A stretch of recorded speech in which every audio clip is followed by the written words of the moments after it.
Locked inside my head. Didn't wanna let you see me break down. Prisoner of the past. I'm not here to ask you for a way out. The waves keep. 어이구. 아이고 오셨어요? 아이고 안녕하세요. 아이고 안녕하십니까. 반갑습니다 교수님. 예. 교수님 안녕하십니까? 네, 어서 안녕하십니까. 오십시오. 예, 예. 이쪽으로 오시죠. 예, 이쪽으로 감사합니다. 오시죠. 자 제가 소개를 드리겠습니다. 미디어가 우리 정신 건강에 미치는 영향을 알려드립니다. 서강대 신문방송학과 유현재 교수님이십니다. 아유 안녕하세요 반갑습니다. 네, 안녕하십니까. 예. 유현재라고 합니다. 예, 예. 반갑습니다. 이제 오늘 모신 이유는 신문방송학과 교수님이 건강을 연구한다. 예. 제가 생각할 때 이 우리 사회에서 가장 지금 안타까운 건 뭐냐면 정보들이 너무 많지 않습니까? 너무 많아요. 우리들은 정말 너무나 당연하게 재밌게 느끼기도 하고 뭐 그런데 무슨 가짜 뉴스라든가 뭐 이제 사이버 레카라든가 뭐 이런 것들이 이제 툭툭 튀어나오면서 그 서로 미워하게 되고 그다음에 서로 분열하게 되고 네. 그러니까 네 편 내 편 갈려지고 막 이런 것들에 유튜브를 보면서 우울해지기도 하고 맞아요. 유튜브를 보면서 뭐 하기도 하고 그러니까 이 좋은 미디어가 숨기 저도 뭐 유튜브로 애 키웠다 그럴 만큼 뭐 없는 게 없잖아요. 없는 게 없어요. 저도 뭐 수업할 때 뭐 유튜브 잘 이렇게 보여주고 막 그러는데 맞아. 이렇게 하면 이제 순기능인데 역기능들이 꽤 있는 거예요. 그렇죠. 특히 요즘 뭐 가짜 뉴스다, 뭐 허위 뉴스다, 뭐 이제 수많은 정보와 그 진짜 이 걱정, 우려가 좀 커지는 요즘 세상이 아닌가 하는 생각이 드는데. 가짜 뉴스가 많이 퍼지고 이것 때문에 큰일 났다라고 얘기를 하잖아요.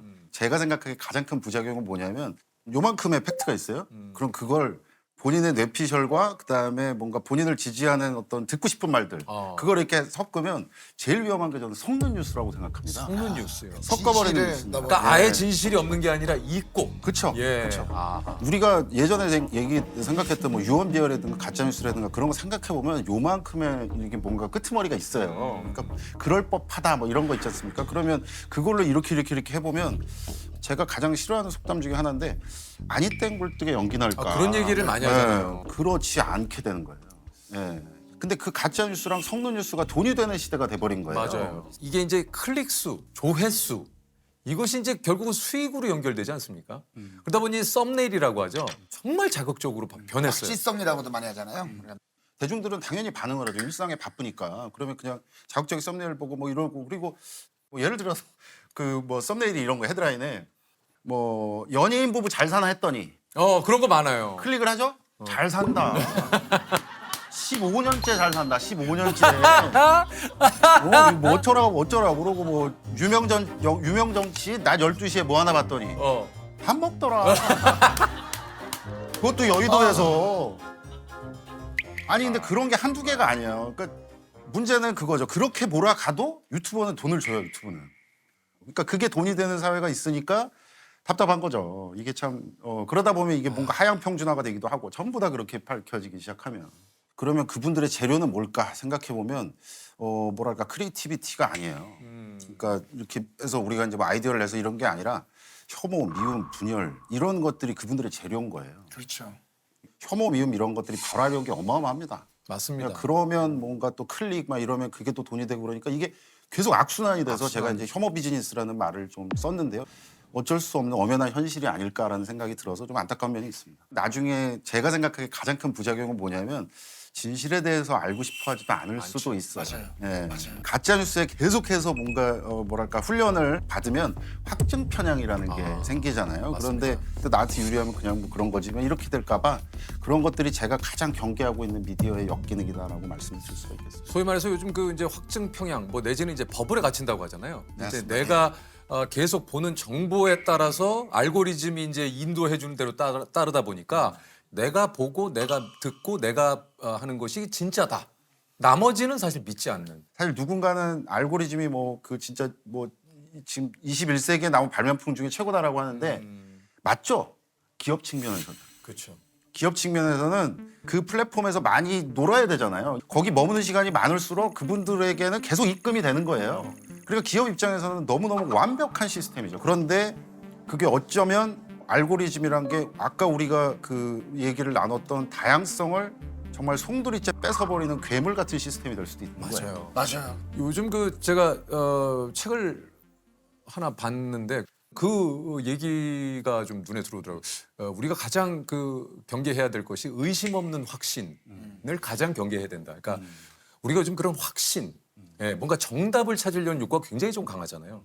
그러니까 그러다 보니까 그런 컨텐츠를 통해서 우리가 좀 의심을 안 하는 것 같아요. 뭔가를 하나, 그러니까 알고리즘이라는 것도 우리를 자꾸 그런 세계로 이끄는 것은 아닌가.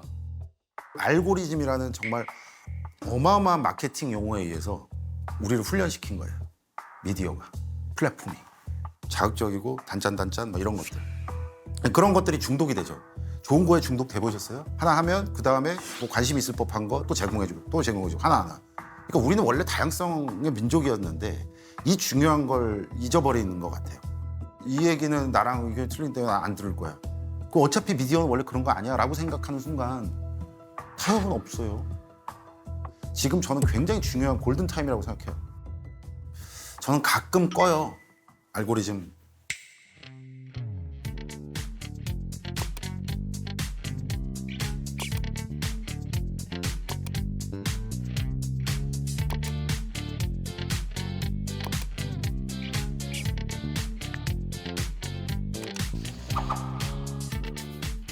이런 또 좀 요즘 문제가 되는 것이 바로 그 이제 악플. 예. 이게 이제 뭐 도를 이제 넘는 악플들이 정말 많잖아요. 이게 이제 악의적이고. 그러니까 이런 악플도 이렇게 늘어나는 좀 이유가 좀 있을까요? 그 저는 일종의 그 대중이 그 뭐랄까 게임을 하고 있는 게 아닌가? 그러니까 게임이 뭐 몰지각한 유튜버나 사이버 레카들이 공격 대상을 정해주잖아요. 그러면 일반 대중들은 아 내가 그러면 저 사람을 공격해도 된다라는 어떤 그런 가치 판단을 하게 될 수밖에 없나 봐요. 그러면 정말 본인이 할 수 있는 모든 이걸 해서 제일 모욕적인 말을 아, 누군가 상대 타겟이 정해지면 그분들한테 하는 것 같아요. 근데 그게 실명이라도 그럴까? 혹은 오프라인에서 그분들을 만났을 때 그렇게 할 수 있을까? 이 말씀을 좀 드리고 싶은 게요. 한나 아렌트라는 철학자가 이제 악의 평범성이라는 얘기를 했어요. 근데 그 악의 평범성이라는 게 어떤 거냐면 뿔 달린 사람이 어마어마한 사람이 그렇게 배설 수준의 누군가를 상처를 주고 막 이런 게 아닌 거예요. 악을 퍼뜨리는 사람은 지극히 평범하다. 그리고 당신도 될 수 있고 나도 될 수 있다. 어떤 상황에 처하게 되면 굉장히 평범한 악이 모여서 어마어마한 악이 된다라는 네네네. 거예요. 근데 댓글이 너무 험하게 그러니까 배설 수준으로 나온 분들을 만약에 잡아서 물어보면 둘 중에 하나 다릅니다. 나만 그랬어? 그리고 내가 진짜로 때렸냐 그 사람? 근데 아까 제가 말씀드렸던 것처럼 지금 이런 우리 같은 초연결 사회에서는 온라인에서 공격하는 게 훨씬 더 타격감이 셉니다. 맞아요. 그러니까 저는 이런 부분을 좀 반영을 해서 미디어와 관련된 규정이 빨리 좀 우리나라에만 있는 법을 좀 보고 싶어요. 예, 맞아요. 사실 유튜브 그다음에 SNS 이런 관련 어떤 제한을 두는 법들을 저한테 인터뷰가 들어오면 저는 항상 유럽 예를 들게 되는 거예요. 유럽엔 있어요. 있어요? 그러니까 벌금을 어느 정도 규모냐면 뭐 700억. 그리고 24시간 내에 뭔가 조치 취할 것. 뭐 이렇게 되는 겁니다. 사회의 경종을 들으면. 이거는 정말 우리 사회에서 받아들일 수 없는 죄야. 그리고 이건 뭐 표현의 자유나 이런 숭고한 가치를 들이대면 안 돼. 라고 해서 국가에서 뭔가 제한을 두는 거예요. 그래서 저는 그런 법들이 좀 촘촘히 좀 만들어졌으면 좋겠다라는 생각이 좀 들고요. 우리가 그런 국내법을 마련하고 유튜브에 약간 특별 요구를 할 수도 있을 겁니다. 왜 그러냐면 현실은 우리나라가 뭐 전 세계에서 거의 유튜브를 가장 많이 쓰는 국가 중에 하나고 유튜브가 우리나라에서 벌어가는 돈도 많고 그러면 책임성을 요구하는 거죠. 당연히 할 수 있겠죠. 또 참 뭐 이런 얘기 어떨지 모르겠습니다. 저는 늘 얘기 드리면서 악플이 그걸 그냥 감내해야 된다고 생각하지 않아요. 좀 그런 안타까운 일이 생길 때도 그렇습니다만 그런 악플을 그냥 감내하고 그냥 당연히 받아들여야 되는 것으로 인식하는 것이 너무 슬프고 가슴이 아파요. 도대체 그 욕을 어떻게 감당을 해요? 맞아요. 그 자살 정구 증상으로서 오는 게 이제 무력감이거든요. 뭘 어떻게 해도 나는 안 될 것 같아요. 근데 그런 슬픔을 느끼면 정말 뭐 어떤 감정이 될지는 우리가 다 안타깝게 생각하잖아요. 예. 저는 유가족이에요. 그러니까 형이 친형이 이제 이제 극단적 선택을 했죠. 이게 아마 뭐 저를 아시는 분들은 아마 이 방송을 보면 좀 놀랄 수도 있는데, 그러니까 제가 이제 그 미국에서 교수를 할 때 이제 그 형이 이제 그런 선택을 했다는 얘기를 듣게 됐어요. 그때 뭐 예상은 하시겠지만 한 2, 3년 동안은 그냥 멍했어요. 멍하고 이렇게 시간이 지나도 요즘 이 인간이 왜 전화를 안 하지? 막 이런 착각을 할 정도로 그러니까 너무 이상하게 살았던 거죠. 근데 이제 그러고 이제 한국에서 뭐 논문을 써야 되니까 교수도 먹고 살아야 되지 않습니까? 그러면 연구도 해야 되고. 근데 그 생각이 든 거예요. 아, 제가 그러면 그 어떤 분야를 좀 연구를 할까? 그런데 제가 이제 그 자살이라는 게 제가 너무 아프게 다가오니까 아, 이것과 미디어에서 뭔가 연결이 안 될까라는 생각을 우연히 했는데 예를 들면 그 자살을 보도함에 있어서 너무 자극적으로 한다거나 아니면 그게 우리나라 자살률이 세계 1위인데 너무 감성적으로 그걸 풀어서 뭔가 베르테르 효과가 나오게 만든다든가 그리고 용어가 예를 들면 동반 자살이라는 말이 나와서 제가 너무 살기가 힘들어서 제 아들이랑 같이 가겠다고 하면 그러고 자살을 했다 그러면 그게 어떻게 동반 자살이냐. 그건 살해 후 자살이지.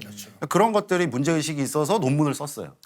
그랬더니 이제 그 다음에 이제 그 도와주셨잖아요. 예전에 기억나실 거예요. 그 자살 예방 캠페인. 아, 예. 그거 저가 같이 한 거예요. 아, 안 그러셨군요. 그래도 오늘 나온다 그러길래 제가 유석 선생님한테 좀 감사를 아, 할게 아닙니다. 7, 8년 전에 예. 그런 예방 활동 미디어 뭐 이런 거를 하는데 아, 이게 진짜 어마어마한 연예인이 좀 했으면 좋겠다라고 해서 연락이 갔는데 선생님 해주신다고 했다는 거예요. 그래서 그때 사실 저희끼리 막 진짜 울컥했어요. 얼마 전에도 그런 뭐 이 사건이 좀 있었지 않습니까? 그럼 연예인 자살하고 그러면 그래서 이제 그 우리 사회에는 사실 그 자살 뭐 콘텐츠 가이드라인 이런 것들도 마련을 해놓기는 해놨습니다.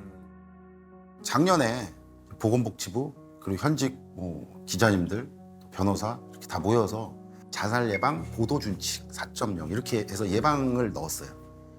자살 사건이 벌어졌을 때 그렇게 자극적으로 막 해서 아이들이 쉽게 볼 수 있게 이렇게 흩뿌려 놓지 말자라는 게 첫 번째 겁니다. 그리고 또 하나는 원칙은 이제 도구나 방법을 밝히지 말자. 이거는 사실은 전통적인 거예요. 왜 그러냐면 그게 학습이 되거든요. 그다음에 또 하나가 유가족 보호합시다. 1년에 우리나라에서 자살을 하시는 분이 14,000명. 생각해보면 한 30몇 분마다 한 분씩 돌아가세요. 근데 그렇게 계산해 보잖아요. 유가족 많아요. 주변에. 근데 그분들한테 가서 인터뷰하고 그리고 망자가 남긴 유서 공개하고 그리고 계속 전화하고 그러니까 뭐 일부긴 합니다만은 사망이 벌어져도 놔주지 않아요. 왜 그러냐면 돈이 되니까. 치유는 안 돼요. 그 형 죽은 다음에 정말 계속해서 저도 모르게 핸드폰을 보면서 내가 먼저 전화해볼까? 막 이러면서 실제로 전화를 해보기도 하고 막 그랬죠. 그런데 그게 저만 그랬겠어요? 많은 유가족들이 그랬죠. 뭔가 유가족에 대한 예의 그리고 또 다른 자살을 막을 수 있는 어떤 예방 차원에서 그렇게 괴롭히지 말자는 거예요. 그런 위기에 처했을 때 어떻게 도움을 받을까? 그런 정보를 제공하자.